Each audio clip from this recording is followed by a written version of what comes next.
নমস্কার বন্ধুরা, মাম্মা উইথ আর্য চ্যানেলে তোমাদের প্রত্যেককে অনেক অনেক স্বাগত। আজকে খুব সহজে একটা কুলফি আইসক্রিম তৈরি করব, তবে সেটা করছি কাস্টার্ড পাউডার দিয়ে। খুব সহজে ছোটোবেলায় যেরকম কুলফি আইসক্রিম খেতাম ঠিক সেরকমই ঘরে বানিয়ে নেব। প্রথমে 500 ml ফুল ক্রিম দুধ গ্যাসে বসিয়েছি, একটু ঘন করে নেব। এখান থেকেই হাফ কাপ দুধ একটা বাটিতে তুলে নিয়েছি। 3 চামচ কাস্টার্ড পাউডার মিশিয়ে নেব।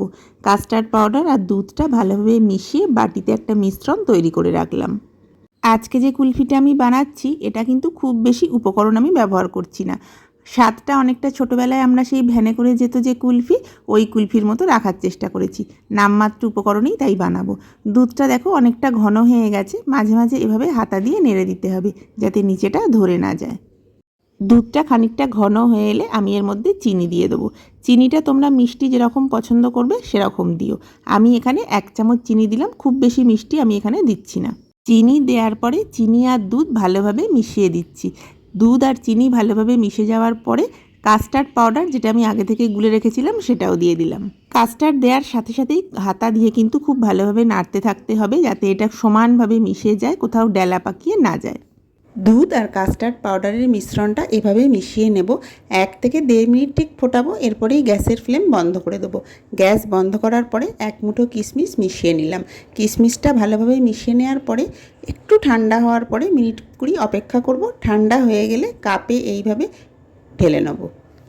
দুধ আর কাস্টার্ডের মিশ্রণটা প্রত্যেকটা কাপে সমানভাবে এভাবে ঢেলে নিলাম। ঢালার পরে প্রত্যেকটা কাপ এইভাবে একটু ঝাঁকিয়ে নেবো যাতে কোথাও ফাঁকা না থাকে। এরপর একটা কাগজ দিয়ে, ঠিক যেরকম আমি দেখাচ্ছি, চাপা দিয়ে গার্ডার আটকে দিলাম। কাগজের বদলে তোমরা ফয়েল পেপারও ব্যবহার করতে পারো, সেক্ষেত্রে আর গার্ডার দিয়ে আটকানোর প্রয়োজন পড়বে না। কাগজের মাথায় ছুরি দিয়ে সামান্য একটু ফুটো করে দিচ্ছি। এরপর আইসক্রিমের স্টিকগুলো ওইভাবে ঢুকিয়ে দেবো।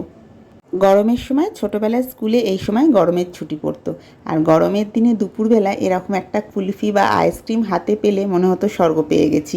আর সেটা যদি বাড়িতে বানানো হয় তাহলে তো কোনো কথাই নেই। আমি আজকে ওই ছোটোবেলার স্বাদটার কথা মাথায় রেখেই এই রেসিপিটা বানালাম। 8-9 ঘন্টার জন্য এটাকে আমি ডিপ ফ্রিজে রেখে দিয়েছিলাম। এখন ফ্রিজ থেকে বার করেছি, দেখি এটার অবস্থা কীরকম হয়েছে। প্রথমেই কাগজগুলো খুলে নিলাম প্রত্যেকটা থেকে, তারপরে কাগজের কাপগুলোকে হাত দিয়ে এভাবে একটু নাড়িয়ে নিলাম যাতে খুব সহজেই খুলে আসে।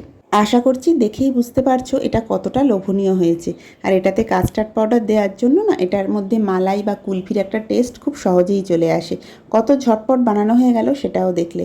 এবার আইসক্রিমটা বাইরে থেকেও দেখতে কতটা সুন্দর হয়েছে একবার চলো তোমাদের দেখিয়ে দিই। তাহলে আর দেরি না করে খুব ঝটপট এটা একদিন বানিয়ে ফেলো। আর কেমন লাগলো অবশ্যই আমাকে জানিও একটা কমেন্ট করে। খুব শিগগিরই দেখা হবে নতুন ভিডিওর সাথে। ততক্ষণ সবাই খুব ভালো থেকো, সুস্থ থেকো, আর এই গরমে খুব সাবধানে থেকো, বেশি করে জল খেও।